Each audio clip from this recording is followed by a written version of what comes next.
people who need your help, you help them, no matter what. We have hope. Hope that things can get better. And they will. Stand up together, because that's when we're strongest. As one. What is it they've sent us? Hope.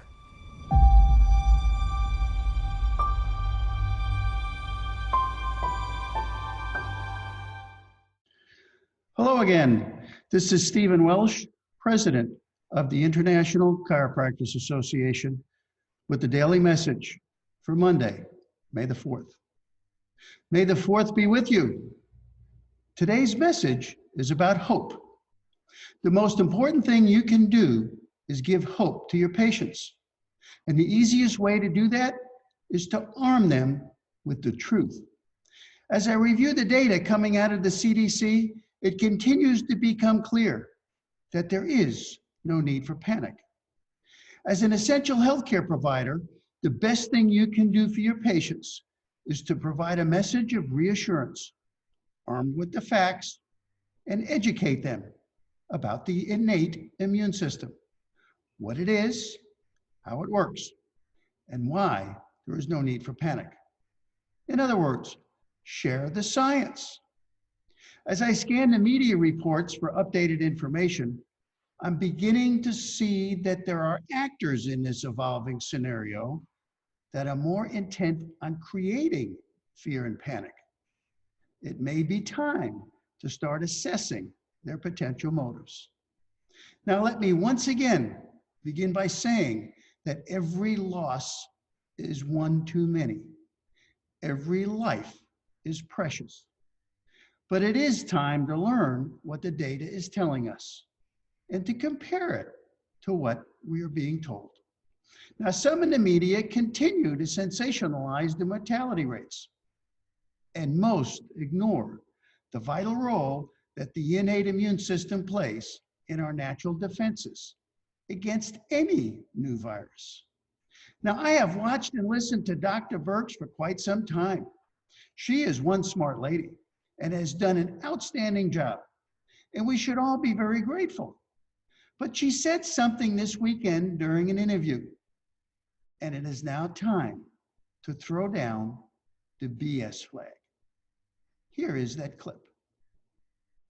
I think we're learning every day about the virus and how it interacts with us as human hosts. And I think we underestimated very early on the number of asymptomatic cases. And I think we're really beginning to understand that there are people that get infected, that the symptoms are so low grade that they don't even know that they're infected. And we're beginning to... Isn't it a better idea to allow them to go out and at least start to develop the herd immunity that we need?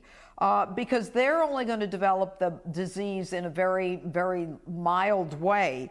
And isn't the herd immunity essential to ultimately getting rid of this virus? Well, the most important way to get rid of this virus is to get a vaccine, as you described.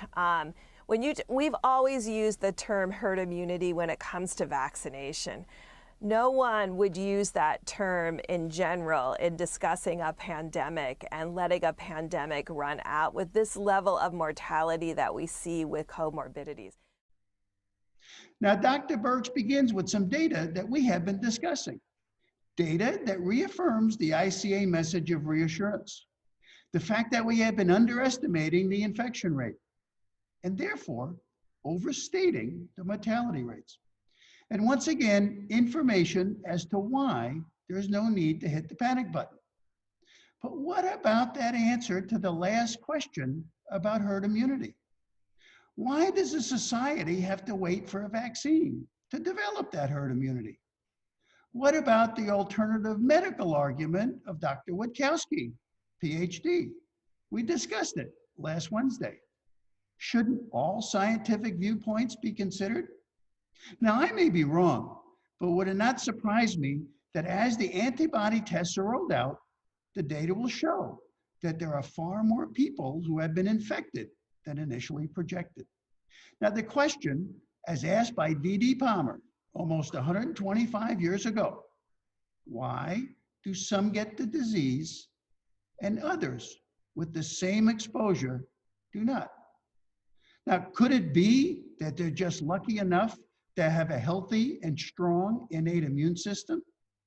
If so, is it really luck? Or is it really about the health of the host? And just maybe, although not clinically proven, what you do for your patients does improve their health. And the patients know it.